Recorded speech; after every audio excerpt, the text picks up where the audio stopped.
Veamos ahora el orden de los entomostorales, el género Conidióbulos, y el orden Basidióbulos. Son infecciones de evolución crónica, huésped inmunocompetentes, y se encuentran en zonas tropicales restringidas. La conidiobulomicosis, producida con mayor frecuencia por el hongo Conidiobulus coronatus, es una micosis subcutánea causada por un hongo saprobio que habita el suelo en países tropicales y genera una afección rinofacial que compromete tejidos blandos de la cara, senos paranasales y orofaringe. Tiene la capacidad de deformar el rostro de personas inmunocompetentes. Tiene un curso crónico. Se puede encontrar en América Central, de donde provienen la mayoría de los casos, pero también se lo ha visto en Norteamérica, en Centroamérica, en el Caribe, en Sudamérica, en Colombia y Brasil, y en Asia, en la India y Sri Lanka. Se produce por traumatismo en la mucosa nasal, en el cual se implanta el hongo, por inhalación de los conidios o por picaduras de insectos en esa región. Los cultivos Conidiobulus coronatus forma colonias que crecen rápidamente, son planas de color crema, glabras y están cubiertas por un micelio superficial fino, pulverulento y blanco. Al microscopio, estas colonias se observan hifas sin tabiques con conidias radiadas esféricas.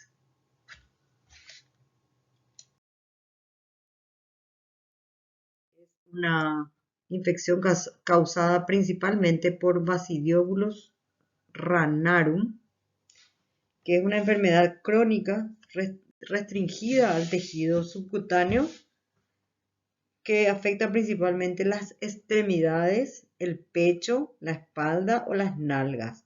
Se presenta generalmente en niños con predominio en hombres y son lesiones con nódulos cutáneos firmes, indoloros y indurados, que forman masas móviles gomosas. Predominan en Medio Oriente, en Asia, Europa, India, África y Brasil.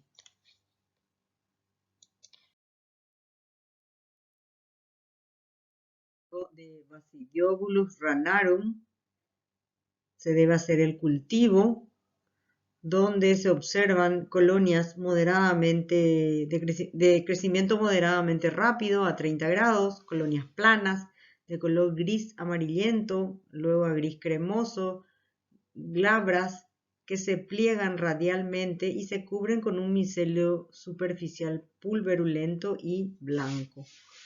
En la observación microscópica podemos ver dos tipos de reproducción asexual, como son los conidios, con un esporóforo que tiene un área central hinchada distintiva justo debajo del conidio, o cigosporas redondas lisas de paredes gruesas. Esta es la neumocistosis, producida por Pneumocystis jirovesi, antes llamado Pneumocystis carini, que ocasiona cuadros broncopulmonares intersticiales crónicos con tos, escasa expectoración mucosa, disnea, cianosis y fiebre. Predomina generalmente en niños prematuros y desnutridos y en adultos generalmente inmunocomprometidos, como por ejemplo pacientes con HIV.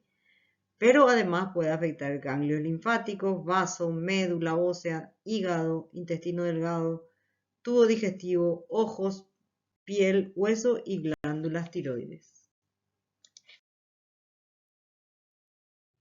Para el diagnóstico se realiza diferentes tinciones, como generalmente la muestra a utilizarse es esputo, secreción traqueal o lavado broncoalveolar. Se realiza reacciones de coloraciones de Giemsa, de coloración de Gram, inclusive examen en fresco. En el examen en fresco se pueden observar lo que le llaman la nube de neumocitis, que se necesita un ojo experto para poder observarla. También se pueden ver observaciones en Ginza y mucho más fácil es realizar la coloración de azul de ortotoluidina, que es la que se ve a la derecha hacia arriba, donde se colorean de azul y se observan levaduras que tienen una capa doble fácilmente diferenciadas. Existen también tinciones de anatomía patológica que se pueden realizar en biopsias, como por ejemplo el ácido periódico de Schiff, la hematocilina eosina y el blanco de calcofluor, y por supuesto las tinciones de plata, como la que vemos en la parte inferior derecha, donde se ven numerosas levaduras, generalmente siempre están agrupadas. Hialoifomicosis es el término que fue propuesto por Ajello y McGinnis en 1984 debido al número creciente de infecciones causadas por hongos hialinos oportunistas. Es una clasificación artificial. Su incidencia es cada vez mayor en el mundo y existen muchas especies de importancia clínica, como por ejemplo Fusarium, los géneros Fusarium, Pseudosporium, Xenoacremonium, Paecilomyces, Purpurocilium, Trichoderma y Escopulariosis. La hialoifomicosis es la fusariosis. Los hongos del género Fusarium viven en el suelo, sobre vegetales y, algo muy importante, en el agua de las cañerías. La puerta de entrada suele ser generalmente los senos paranasales, porque producen sinusitis, los pulmones y la piel. En pacientes inmunocompetentes puede producir queratitis. El género más frecuente es el complejo Fusarium solanin, pero también puede producir onicomicosis, micotoxicosis, porque son productores de importantes micotoxinas como las fumolicinas y los tricotecenos. Puede producir infecciones en quemados, infecciones de heridas, peritonitis en pacientes dializados, artritis séptica, endoftalmitis, micetoma, osteomelitis y sinusitis alérgica. En los pacientes inmunocomprometidos producen micosis diseminada, como las sinusitis invasoras, neumonías, que se observa en el 50% de los pacientes que poseen infecciones diseminadas. Las lesiones cutáneas son generalmente el resultado de la diseminación hematógena. Las infecciones que produce Fusarium en pacientes inmunocompetentes son la queratitis y la onicomicosis. Fusarium es el agente más frecuente de queratitis.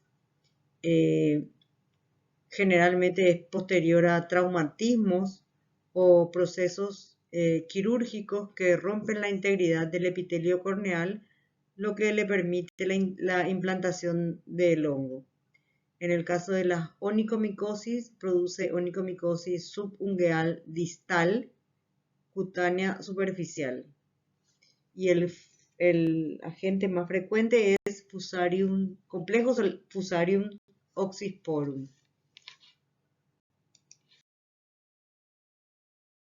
Inmunocomprometidos, podemos observar el cuadro de fusariosis invasiva diseminada, donde hay compromiso sinusal, cutáneo y pulmonar. Se produce una sinusitis con cefalea frontal persistente y progresiva, acompañada de rinorrea purulenta, manteniéndose el paciente febril. La tomografía axial computarizada, en ella se observan cavidades paranasales y pansinusitis graves. Existen lesiones cutáneas en la piel, que generalmente se transmite por la vía hemática, donde semejan lesiones al ectima gangrenoso. En la radiografía de tórax hay una imagen de proyección postero-anterior mostrando consolidación del pulmón derecho.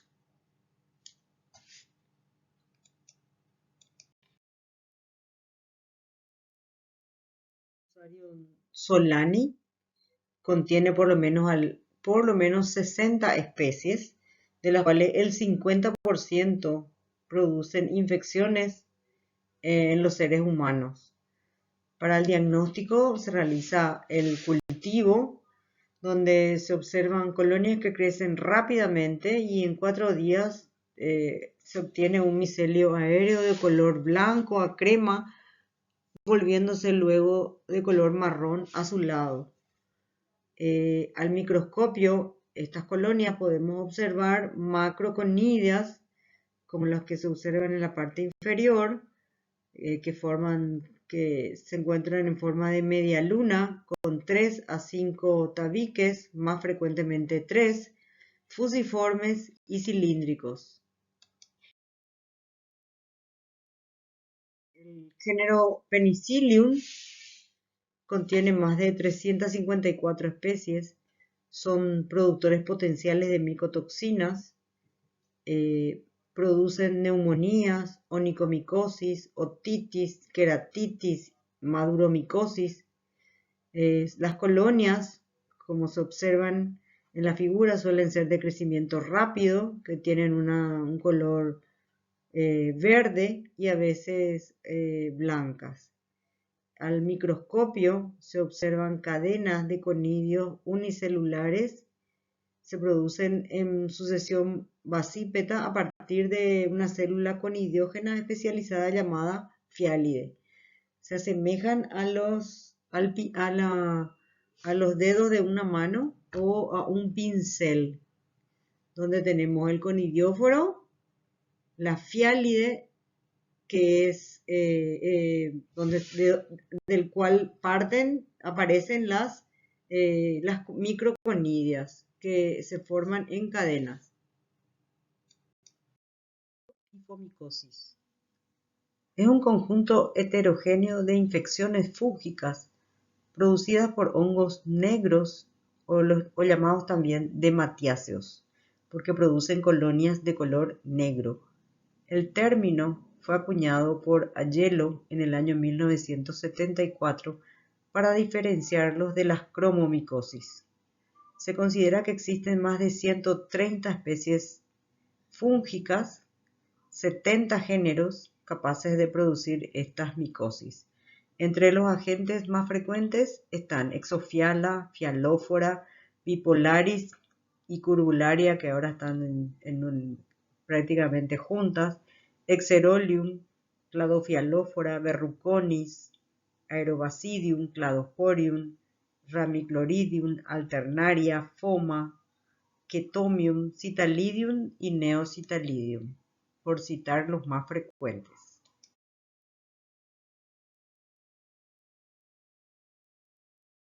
Epidemiología. Son hongos de distribución mundial, más frecuentes en climas tropicales y subtropicales, en climas cálidos y húmedos. Así, Rhinocladiella es más frecuente en el Medio Oriente, Veronea y Fonseca monospora en el sur de China, Citalidium y Neocitalidium en Asia, el Caribe, Colombia, Venezuela.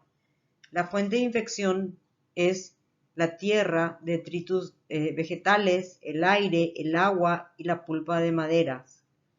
La vía de entrada es la inhalatoria, o sea, la vía respiratoria, y también la vía cutánea por traumatismos.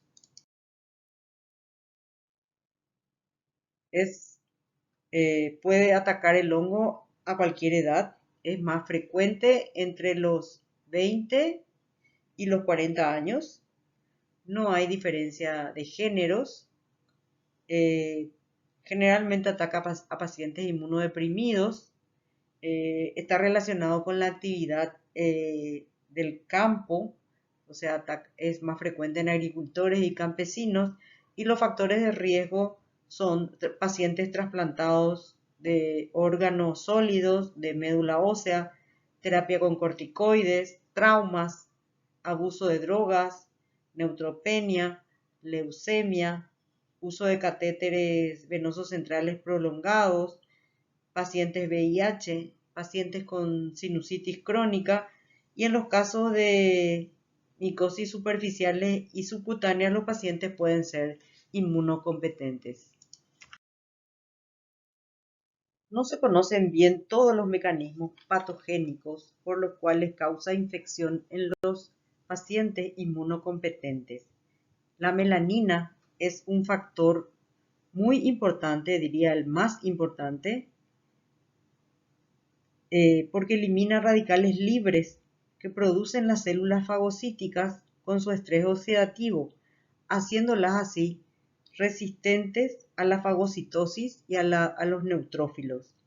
Posee enzimas proteasas, peptidasas, hialuronidasas y quitina sintetasas que le confieren mecanismos de resistencia. Patogenia.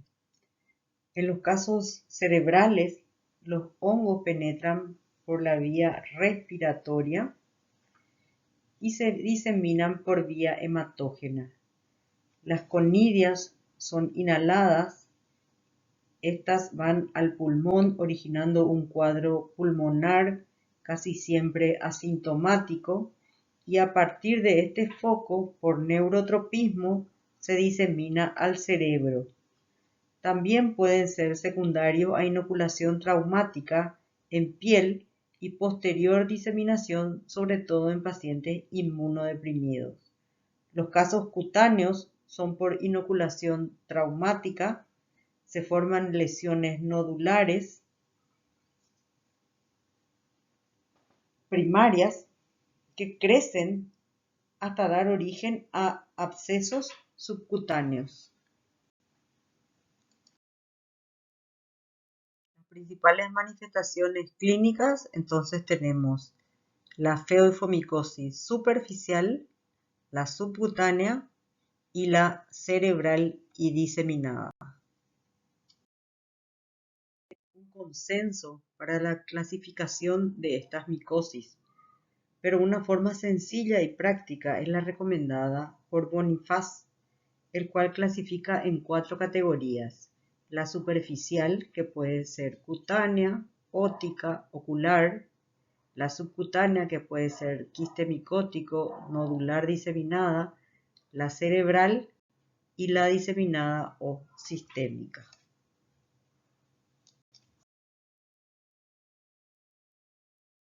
La feoifomicosis superficial está confinada al estrato córneo. Incluye la piedra negra y la tiña negra que ya hemos dado en micosis superficiales, y las onicomicosis por hongos de matiáceos como Citalidium y Neocitalidium. Esta presentación clínica es similar a las dermatofitosis, con afección de las uñas en forma subungueal distal.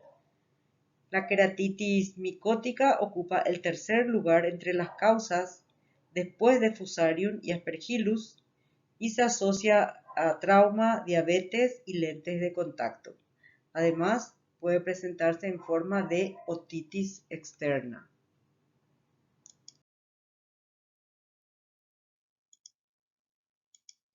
La feoifomicosis subcutánea se presenta en forma de abscesos o quistes del tejido celular subcutáneo posterior a una inoculación traumática. En primer lugar tenemos la forma de quiste micótico. Aquí podemos ver en estas presentaciones que ocurre semanas a meses después del trauma. es más frecuente en pacientes inmunocomprometidos.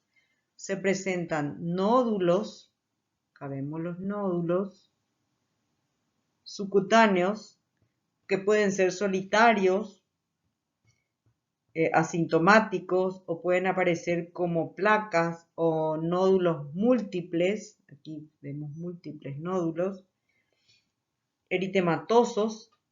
La localización suelen ser los dedos de los pies, de las manos, las rodillas, los codos, los antebrazos. Estos quistes están llenos de pus o pueden parecer placas verrugosas. En pacientes trasplantados, además, se puede producir celulitis y placas ulceradas. Y la otra forma es la forma nodular diseminada, que ocurre generalmente en pacientes inmunodeprimidos. Es una forma menos frecuente y empieza generalmente con una lesión en las extremidades que luego se disemina. Se inicia como una pápula,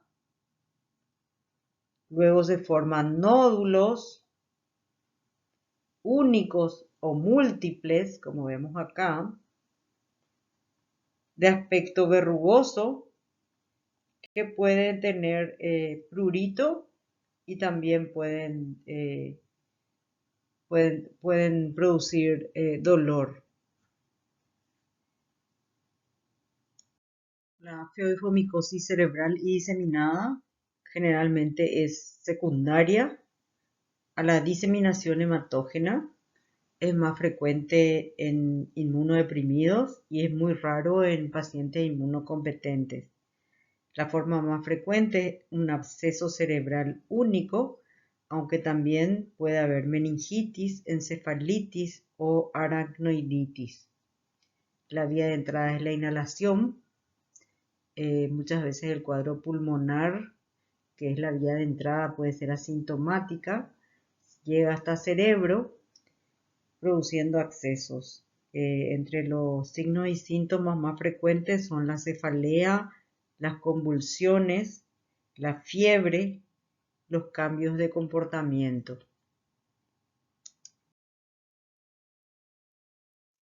Otra presentación es la rinosinusitis o sinusitis crónica refractaria a antibióticos, donde se forman bolas fúngicas en los senos paranasales, casi siempre en senos esfenoidales y etmoidales. También está la micosis alérgica broncopulmonar en pacientes con asma o con fibrosis quística o en trasplantados. Y los cuadros clínicos que pueden ocurrir son neumonía, nódulos pulmonares o lesiones endobronquiales que pueden causar hemóptisis. El diagnóstico de laboratorio requiere la alta sospecha clínica, pues pueden ser confundidos con hongos contaminantes. Para la toma de muestra se utilizan lesiones nodulares, lesiones de abscesos subcutáneos, se puede extraer la pus, se puede hacer biopsias de piel o de tejido cerebral.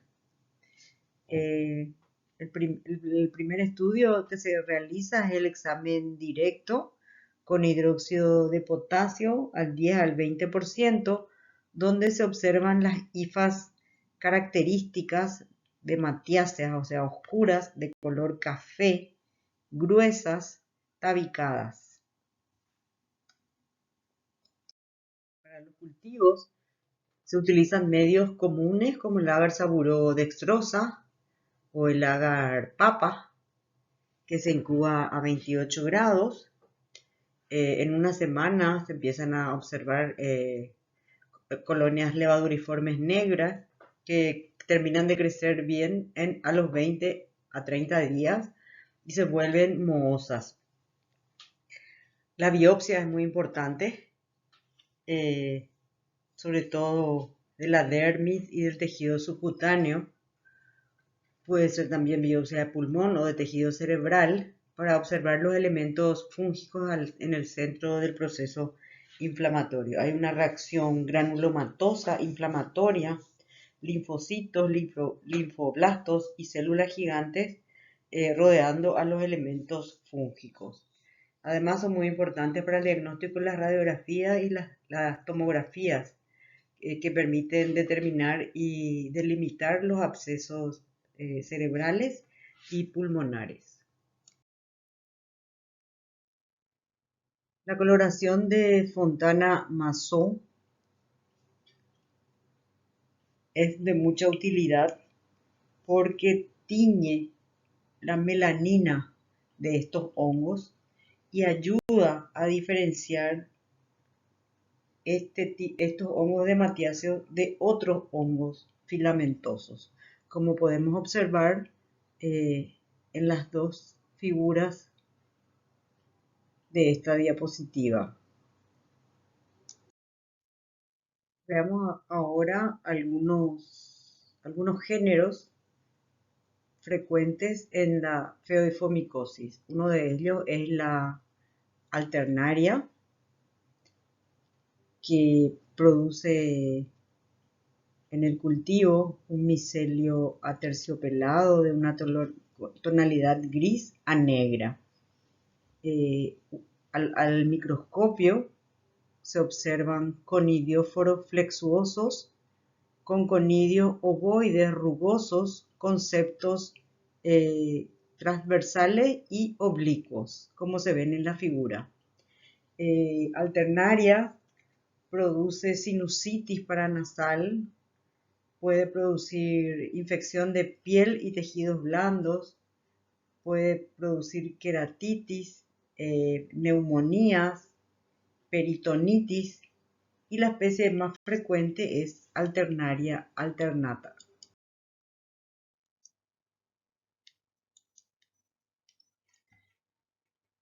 Aquí podemos ver Curvularia y Bipolaris, que ahora prácticamente la mayoría de las especies de Bipolaris forman parte del género Curvularia. Por eso coloqué de esa manera Curvularia bipolaris. Tenemos dos ejemplos, Curvularia spicifera, que era antes Bipolaris spicifera, y Curvularia lunata, que producen colonias, como se pueden observar, colonias negras y vellosas. Los conidióforos, que son estos y este, son erectos, no ramificados, no tienen ramificaciones, de color marrón oscuro, y los conidios, que son estos, que son macroconidios, son de paredes lisas, de color café, oliváceo, y los conidios son ovoides y septados.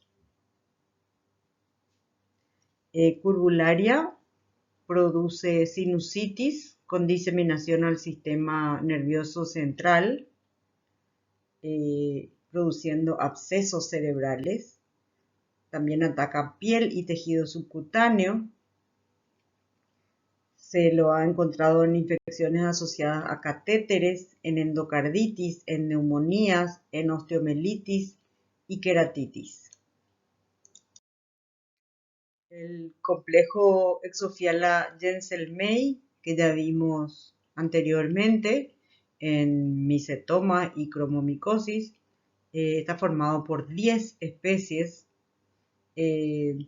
Produce colonias de crecimiento rápido en 10 días, un micelio aéreo de color gris oscuro a negro, y esto observado al microscopio se observan conidióforos en forma de cohete, o sea que están aguzados en una punta, y de ahí se producen conidios en la punta de estos. El complejo produce feoifomicosis invasiva y generalizada, abscesos cerebrales y queratitis.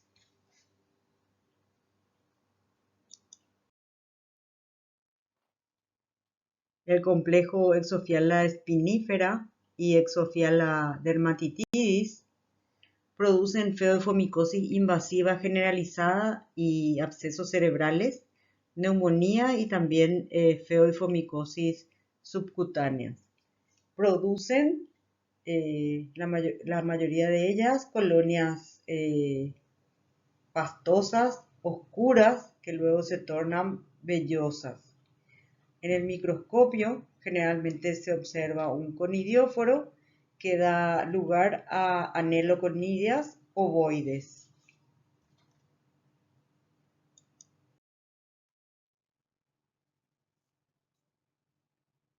Cladosporium y Cladophyllophora bantiana, en el caso son bastante difíciles de diferenciar unas de otras. De hecho, Cladophyllophora bantiana antes era Cladosporium bantiana. Producen colonias de crecimiento lento, de color marrón oscuro a negro, gamuzadas, y los conidióforos son rectos, erectos, ramificados en la región apical,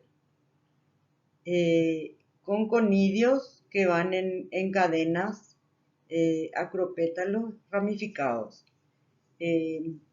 Cladophyllophora bantiana produce abscesos cerebrales y meningitis, mientras que Cladosporium produce con mayor frecuencia infecciones cutáneas superficiales, al igual que infecciones profundas. El diagnóstico se realiza a través del examen directo.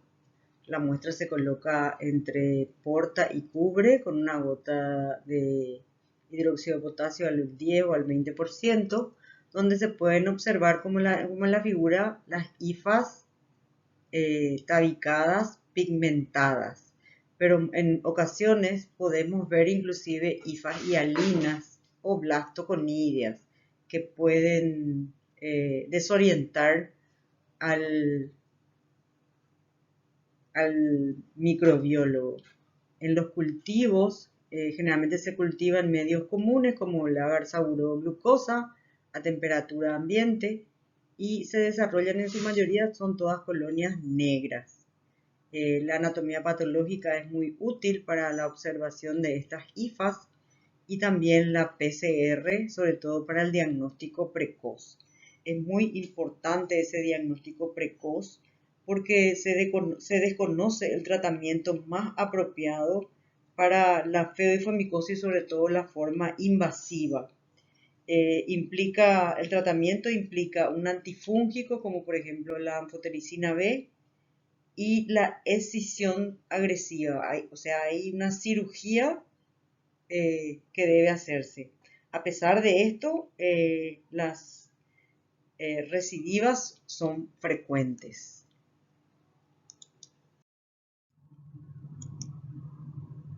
Acá en esta imagen de anatomía patológica podemos ver aquí las hifas septadas, pigmentadas. Aquí se puede observar la cirugía agresiva a la que tiene que ser sometida el paciente para tratar de eliminar la infección.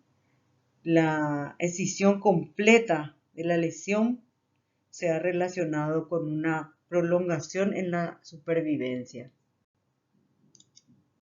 Veamos ahora un hongo oportunista que produce micosis sistémica, que es el género Emmoncia. Y por último tenemos el género Emmoncia.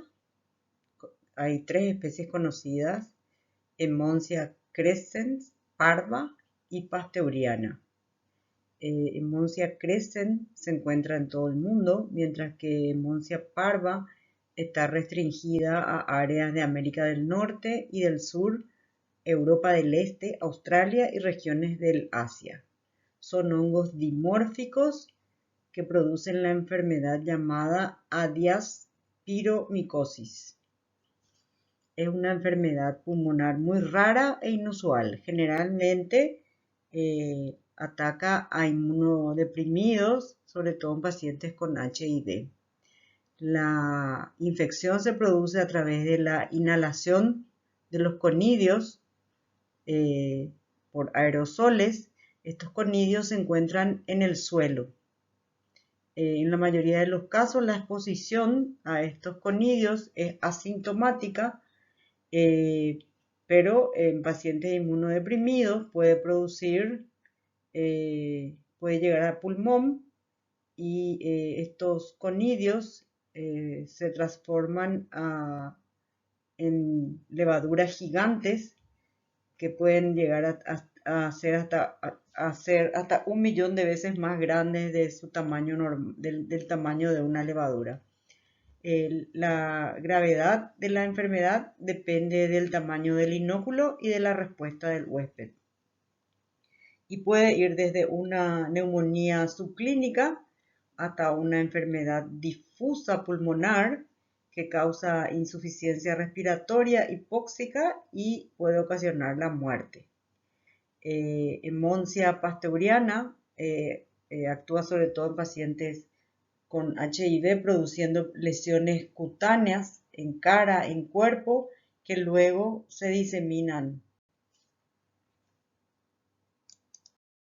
El diagnóstico se realiza por anatomía patológica, también por el examen en fresco con hidróxido de potasio, donde se van a observar las levaduras gigantes, como se ven en la figura con PAS. Como dijimos, es un hongo dimórfico y en la forma micelial son hifas hialinas que presentan conidios sésiles en el cultivo a 28 grados y en la naturaleza, y la forma levaduriforme en los tejidos y en los cultivos son esas levaduras gigantes que se parecen mucho a coccidioides, llamadas adiásporas. Desde la segunda mitad del siglo XX, la prevalencia de infecciones fúngicas oportunistas ha aumentado en forma constante debido al mayor número de pacientes inmunodeprimidos y a la generalización de prácticas agresivas diagnósticas y terapéuticas. La mayoría de estas infecciones fúngicas son causadas como dijimos, por hongos oportunistas que tienen un bajo poder de virulencia, pero ante huéspedes inmunodeprimidos pueden producir infecciones graves y la mortalidad asociada es muy elevada. Con esto terminamos micosis oportunistas. Gracias.